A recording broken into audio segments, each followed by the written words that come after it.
जब मैं इस गांव का मुखिया था और मेरा बच्चा छोटा था, तब इसी जमींदार ने मुझसे छल करके मेरी कई सारी जमीन अपने नाम करवाई थी और मुझे मारकर इस संदूक में बंद करके नदी में फेंक दिया था। पर उस वक्त मैं मरा नहीं था। मेरी आत्मा अभी भी उस संदूक में ही बंद हुई थी। बहते बहते वो संदूक कुछ चोरों के हाथ लगी। वो चोर संदूक को उठाकर जंगल ले आए। किस्से कहानियाँ।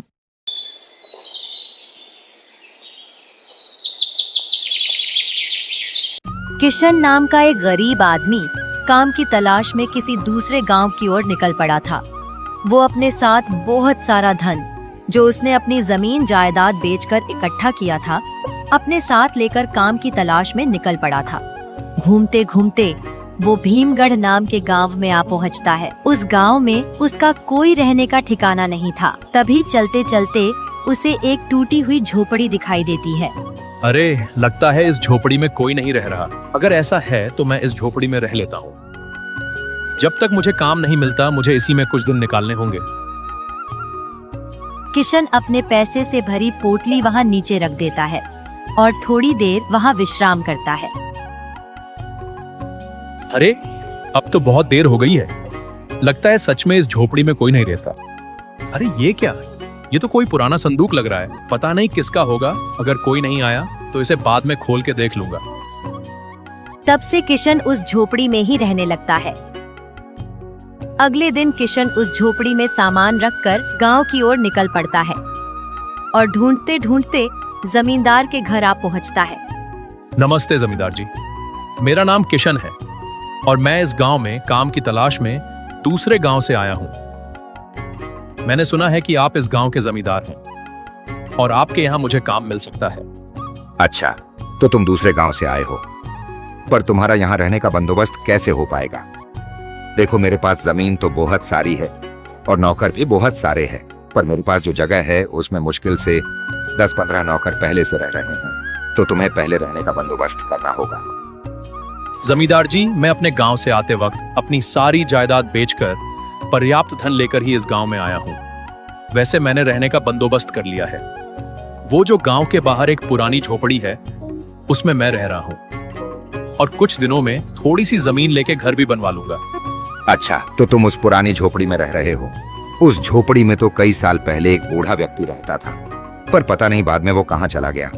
तब से उसका कोई अता पता ही नहीं। पर तुम्हारे पास तो धन है, फिर तुम काम की तलाश में मेरे पास क्यों आए हो? अपना कोई कारोबार क्यों नहीं शुरू कर लेते?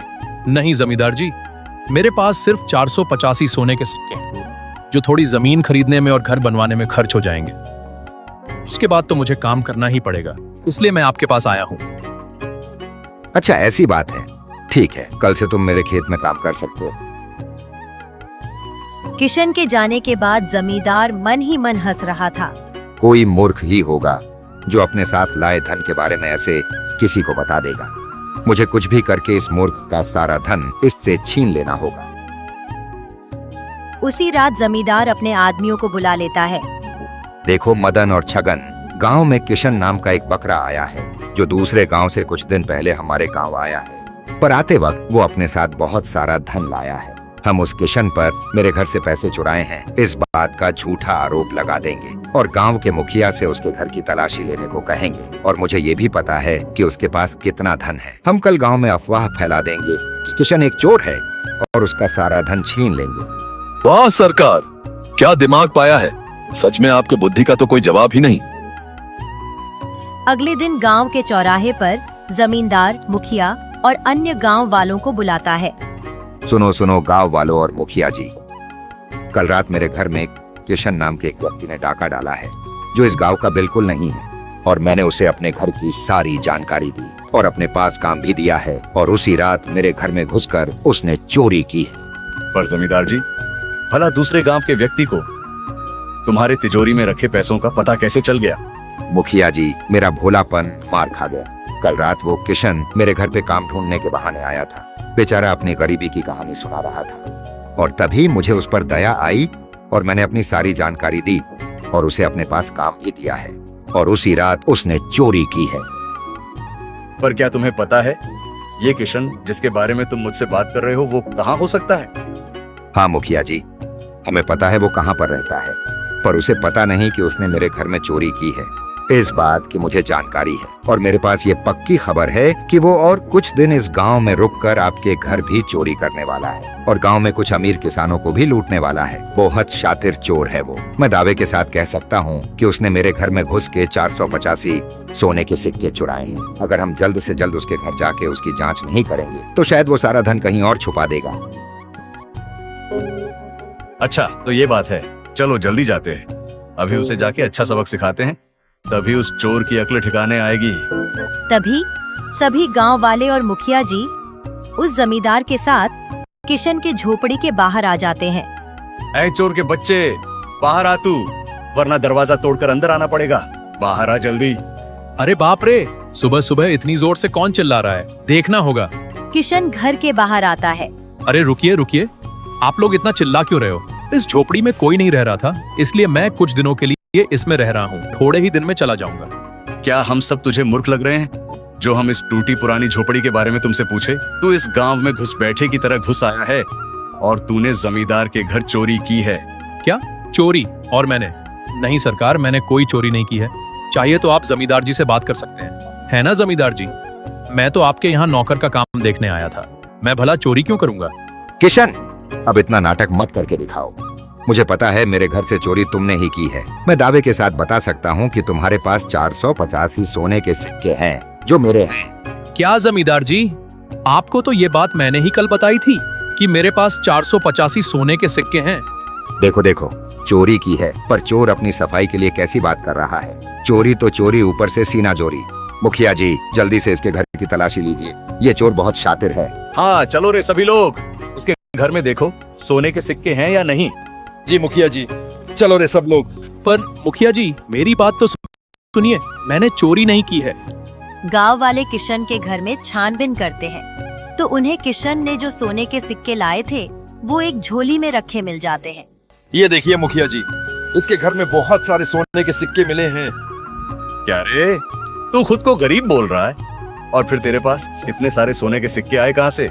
नहीं मुखिया जी, ये पैसे तो मैं अपनी सारी जमीन और जायदाद बेचकर जमा किए थे और नए जीवन के खोज में यहाँ आया था। देखो मुखिया जी, कैसे झूठी सफाई दे रहा है। अब देखते हैं अब ये झूठ बोल रहा है या सही बोल रहा है। अगर इसमें 485 सिक्के मिले तो तेरी खैर नहीं।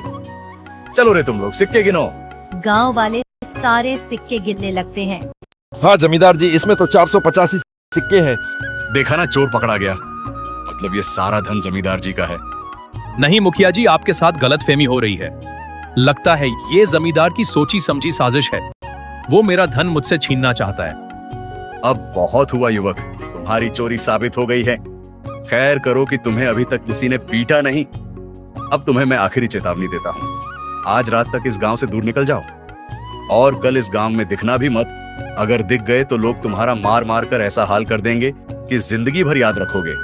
ऐसा बोलकर सभी लोग वहाँ से चले जाते हैं। हे ऊपर वाले, मैंने किसी का क्या बुरा किया है जो आज मेरे साथ ये सब हो रहा है? पहले तो मेरे माता पिता मुझसे छीन लिए और बाद में मेरी पत्नी को भी उठा ले गए। किशन इतना कहकर बहुत रोने लगता है। रोते रोते किशन की नजर संदूक के ऊपर जाती है। अरे मैं तो इस संदूक को खोलना भूल ही गया। देखता हूँ इसमें कुछ मिल जाएगा, कुछ अच्छा मिल जाएगा तो बहुत मदद हो जाएगी। जैसे ही किशन उस संदूक को खोलता है, उससे एक रोशनी बाहर आती है और संदूक से गहरी आवाज आने लगती है। देखो किशन, मुझे तुम्हारी परिस्थिति के बारे में पता है। इस वक्त तुम बहुत परेशान हो क्योंकि तुम्हारे साथ छल हुआ है, जैसे मेरे साथ हुआ था। पर तुम कौन हो और तुम इस संदूक के अंदर क्या कर रहे हो? मैं इस गांव का पुराना मुखिया हूँ। कुछ साल पुरानी बात है, जब मैं इस गांव का मुखिया था और मेरा बच्चा छोटा था, तब इसी जमींदार ने मुझसे छल करके मेरी कई सारी जमीन अपने नाम करवाई थी और मुझे मारकर इस संदूक में बंद करके नदी में फेंक दिया था। पर उस वक्त मैं मरा नहीं था। मेरी आत्मा अभी भी उस संदूक में ही बंद हुई थी। बहते बहते वो संदूक कुछ चोरों के हाथ लगी। वो चोर संदूक को उठाकर जंगल ले आए, पर जैसे ही उन्होंने संदूक को खोला, उन्हें सिर्फ मेरी लाश ही मिली। कई महीने ऐसे ही बीत गए। कुछ दिनों बाद वहां से एक साधु गुजर रहा था। उसने तुरंत मेरी अस्वस्थ आत्मा को पहचान लिया और मुझे संदूक से बाहर आने का आदेश किया। उस साधु को पहले ही सारी घटना पता थी। सृष्टि के कल्याण के लिए तुम्हें इस धरती से जल्दी से मुक्ति पानी होगी, पर क्योंकि तुम अतृप्त आत्मा हो, तुम्हें मुक्त करने के लिए किसी मेहनती और ईमानदार आदमी की जरूरत होगी। दिल से साफ और मन से पवित्र हो, ऐसे व्यक्ति की जरूरत होगी। जैसे ही वह व्यक्ति इस संदूक को खोलेगा, तुम जल्दी ही इस संसार से मुक्ति पा सकोगे। और बाद में एक बूढ़े लकड़हारे ने मुझे जंगल से उठाकर इस घर में रख दिया। कुछ साल पहले ही वो बूढ़ा लकड़हारा बीमारी के चलते मर गया। अब लगता है वो समय आ गया है। तुम ही हो जो मुझे इस संसार से मुक्त करवा सकते हो। ठीक है, पर तुम्हारी आत्मा को शांति कैसे मिलेगी? शांति मिलने के लिए मुझे उस जमींदार का अंत होते हुए देखना है। उसने मेरे जैसे कई लोगों को ठगा है, जैसे तुम्हें आज ठगा है। पर एक समस्या है, मैं चाह कर भी इस संदूक से दूर नहीं जा सकता, इसलिए मुझे तुम्हारी मदद चाहिए। कैसी मदद चाहिए आपको? मैं करने के लिए तैयार हूँ। मुझे भी अपना धन उस जमींदार से वापस चाहिए। तुम्हें इस जादुई संदूक को अपनी ईमानदारी साबित करवानी होगी। तुम्हें ऐसे 3 अच्छे कर्म करके अपनी सच्चाई साबित करनी होगी। ठीक है, फिर मैं दूसरे गांव जाकर लोगों की मदद करूंगा और अपनी ईमानदारी और सच्चाई और अच्छे कर्म को साबित करके लौटूंगा। ठीक है, पर तुम जल्द से जल्द लौट आना, क्योंकि ये जमींदार इस गांव के मुखिया के खिलाफ भी बहुत बड़ी साजिश रच रहा है। हाँ ठीक है, मैं जल्दी ही लौट आऊंगा। किशन सूर्योदय होने से पहले ही दूसरे गांव की तरफ निकल पड़ता है। वो बहुत दूर चलने के बाद एक गांव के सीमा के पास आ पहुंचता है। लगता है मैं पहुंच गया दूसरे गांव। देखते हैं मैं क्या कर सकता हूँ। किशन चलते चलते एक मंदिर के पास आ पहुंचता है। थोड़ी देर वो मंदिर के पास बैठकर विश्राम करने की सोचता है। तभी वो देखता है कि एक बुजुर्ग व्यक्ति मंदिर की ओर आ रहा है, जिसके पैरों से खून बह रहा था। बाबा, आपके पैरों से खून बह रहा है, आपको दर्द नहीं हो रहा? बेटा क्या करूं, मैं बहुत गरीब हूं। मैं अब इतना बूढ़ा हुआ हूं कि कुछ काम भी नहीं कर सकता। बस इस मंदिर में ही रहता हूं और यहाँ वहाँ भीख मांग के खाता हूं। पैरों में कंकड़ और कांटे चुभ के मेरे पैर ऐसे हो गए हैं। अच्छा बाबा, तो ऐसी बात है। आप एक काम कीजिए, आप मेरी ये चप्पल रख लीजिए। मैं काम करके अपने लिए दूसरी चप्पल ले लूंगा। सच में बेटा, तुम बहुत अच्छे हो। आज कई लोगों ने मेरी तरफ देखा, पर किसी ने मेरी मदद नहीं की। पर आज तुम पहले ऐसे व्यक्ति हो जिसने मेरी तकलीफ को समझा है। ईश्वर तुम्हारा कल्याण करे बेटा। किशन अपनी चप्पल वही बुजुर्ग व्यक्ति को देकर आगे बढ़ता है। चलते चलते वो थोड़ी दूरी पे जाता है। वहाँ वो देखता है कि एक साधु पेड़ के नीचे बैठा है, जो अस्वस्थ नजर आ रहा था। प्रणाम साधु महाराज। भगवान तुम्हारा भला करे। बोलो बेटा, क्या समस्या है तुम्हें? साधु बाबा, मैं तो ठीक हूँ, पर आप जरा अस्वस्थ लग रहे हैं। क्या मैं आपकी कुछ मदद कर सकता हूँ?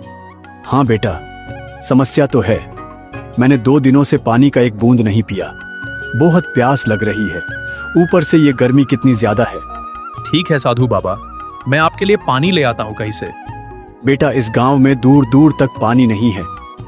बहुत से कुएं सूख गए हैं। साधु बाबा, आप चिंता मत कीजिए, मैं आपके लिए पानी जरूर ढूंढ लाऊंगा। धन्यवाद बेटा, भगवान तुम्हारा कल्याण करे। किशन पानी की खोज में निकल पड़ता है। वो दूर दूर तक पानी ढूंढता है, पर उसे कहीं भी पानी का बूंद तक नहीं मिल पाता। अरे बाप रे, ये तीसरा कुआं है, पर ये भी सूखा ही निकला। किशन ढूंढते ढूंढते चौथे कुएं के पास आता है। अरे ये क्या, इसमें थोड़ा पानी दिखाई दे रहा है, पर ये कुआं तो गहरा है। पर मुझे कुछ भी करके साधु बाबा की प्यास बुझानी होगी। हे ऊपर वाले, मदद करना मेरी। किशन धीरे धीरे कुएं में उतरता है और एक बोतल पानी लेकर वापस निकल पड़ता है। गर्मी बहुत तेज थी और ऊपर से किशन नंगे पैर चल रहा था, इसलिए उसके पैर भी बहुत ज्यादा तप रहे थे। किशन पानी लेकर साधु बाबा के पास आता है। ये लीजिए बाबा, मैं आपके लिए पानी लेकर आया हूँ। किशन उन साधु बाबा को पानी पिलाता है। साधु बाबा पानी पीकर तृप्त हो जाते हैं। हे युवक, तुम्हारा कल्याण हो। तुमने आज इस प्यासे को पानी पिलाकर बहुत पुण्य का काम किया है। भगवान सदा तुम्हारी रक्षा करे। वैसे तुम कहाँ जा रहे हो? तुम इस गांव के तो नहीं लग रहे। हाँ साधु बाबा, मैं इस गांव का नहीं हूँ। मैं किसी खास मकसद से यहाँ आया हूँ। किशन अपनी सारी कहानी उन साधु बाबा को बता देता है। अच्छा, ऐसी बात है। बेटा, तुम सच में नेक दिल इंसान हो। किशन साधु बाबा का आशीर्वाद लेके आगे की ओर निकल पड़ता है। मैंने 2 अच्छे काम तो कर लिए, तीसरा काम क्या हो सकता है? ऐसे सोचते सोचते किशन जंगल से गुजर ही रहा था, तभी उसे एक घायल हिरण जाल में फंसा हुआ दिखाई देता है। हे भगवान, किसने इस मासूम हिरण को इस जाल में बंद किया होगा? लगता है कोई शिकारी ही होगा। मुझे इस हिरण को जल्द से जल्द इस जाल से मुक्त करना होगा, वरना पता नहीं शिकारी इस बेचारे के साथ क्या करेगा। किशन उस हिरण को जाल से मुक्त कर देता है। हिरण वहाँ से तेजी से दौड़ पड़ता है। थोड़ी देर बाद वहाँ पर एक शिकारी आता है। अरे ये क्या? अब तक इस जाल में हिरण फंस जाना चाहिए था। मैंने हिरण पर इस और हमला किया था। ये क्या? ये आदमी इस वन में क्या कर रहा है? जरूर कोई सड़किया होगा। अरे भाई साहब, क्या तुमने इस जाल में हिरण को फंसता हुआ देखा? नहीं शिकारी, पर मैंने हिरण को इस ओर भागते हुए जरूर देखा है। अरे ये हिरण तो बहुत चालाक निकल गया। ठीक है, मुझे भी इसी ओर जाना होगा। ऐसे झूठ बोलकर किशन हिरण को शिकारी से छुटकारा देता है। किशन को अब चलते चलते शाम हो जाती है। उस मुखिया की आत्मा ने कहा था कि एक दिन में 3 अच्छे काम किए तो ही उनको संदूक से बाहर निकाला जा सकता है। क्या करूं? अब तो रात होने को आ रही है। अब वापस अपनी झोपड़ी की ओर ही चला जाता हूँ। किशन अपने झोपड़ी के पास वापस आता है, तभी उस संदूक से आवाज आती है। क्या तुमने 3 अच्छे काम किए? नहीं मुखिया जी, मैंने सिर्फ 2 ही अच्छे काम किए हैं। मुझे कल वापस से प्रयास करना होगा। ठीक है, अब इस संदूक को बंद करके रखना और जब कल तुम अच्छे काम करके वापस आओगे तभी वापस खोलना। ठीक है, मैं अभी बंद करता हूँ। जैसे ही किशन उस संदूक को छूता है, मुखिया की आत्मा उस संदूक से बाहर आती है। अरे ये तो कमाल हुआ किशन, लगता है तुमने 3 अच्छे काम किए हैं आज। सोचो जरा। नहीं, जहाँ तक मुझे याद है मैंने 2 अच्छे काम किए हैं। हाँ, अभी याद आया, मैंने उस वन में उस हिरण की भी मदद की थी। यही होती है सच्चे और निर्मल दिल इंसान की निशानी। तुमने मदद की और तुम्हें पता तक नहीं। मुझे अच्छा लग रहा है, अब आपको मुक्ति मिल जाएगी। नहीं किशन, एक और काम बाकी है। तुम्हारी खोई हुई इज्जत और धन उस जमींदार से वापस लेना। पर हम लोगों को कैसे बताएं कि जमींदार उनको फंसा रहा है और इस गांव के मुखिया को जमींदार से खतरा है? तुम कुछ मत करो किशन, अब जो करना है वो मैं करूंगा। मुखिया का भूत वहाँ से गायब हो जाता है और जमींदार के कमरे में जाता है। जमींदार अपने कमरे में टहल रहा था। आज तो भारी माल हाथ लग गया है। सभी लोगों को कैसे उल्लू बनाया और सबने मुझ पर विश्वास भी कर लिया। अब अगली बारी तो उस मुखिया के बच्चे की है। जिस तरह से मैंने उसके बाप को मारा था, उसी तरह से उसका भी खेल खत्म कर दूंगा और इस गांव का अगला मुखिया मैं ही बनूंगा। खेल तो तुम्हारा खत्म होगा जमींदार बाबू। कौन है तू? जाना नहीं है श्यामलाल को। पर तुझे तो मैंने मार दिया था, तू जिंदा कैसे हो गया? मैं जिंदा नहीं, श्यामलाल का भूत हूँ। जरा गौर से देख मुझे, मैं बूढ़ा नहीं हुआ अभी तक। क्या भूत? मुझे ये मार देगा। चिल्लाओ जितना चिल्लाना है, पर तुम्हारी मदद कोई नहीं करेगा। आज तो तुम्हें जिंदा नहीं छोड़ूंगा। नहीं, मुझे छोड़ दो। तुम जैसा कहोगे मैं वैसे करूंगा। अपना सारा धन भी दे दूंगा, पर मुझे छोड़ दो। मुझे इतनी जल्दी नहीं मरना। ठीक है, तो मैं तुम्हें सिर्फ एक शर्त पर ही छोड़ दूंगा। मुझे तुम्हारी शर्त मंजूर है, पर मुझे मारना मत। ठीक है, तो तुम अभी के अभी इसी वक्त मुखिया के घर जाओगे और उसे गांव के चौराहे पर सारे गांव वालों के साथ मिलने बोलोगे और मुखिया को सारी बात सच सच बताओगे कि कैसे तुमने किशन से उसका धन छीन लिया, कैसे तुमने मुझे छल से मारा था। मेरी जमीन अपने नाम की थी। हाँ, मैं अभी जाता हूँ और मुखिया बाबू को बताता हूँ। चलो जल्दी से ये पैसे, ये जेवर लेकर कहीं दूर भाग जाता हूँ। चलो भाई, चलो जल्दी यहाँ से। अच्छा, तो तू अब भागने की कोशिश कर रहा है? रुक, तुझे अभी सबक सिखाता हूँ। मुखिया भूत जमींदार को उठाकर जमीन पर ऊपर नीचे पटकने लगता है। छोड़ दो मुझे, मेरी समझ में आ गया है। तुम जैसा बोल रहे हो वैसा ही करूंगा। माफ कर दो। तुझे माफ कर दूं? तू तो बहुत गिरा हुआ इंसान है रुक, अभी तुझे मुखिया के पास भेजता हूँ।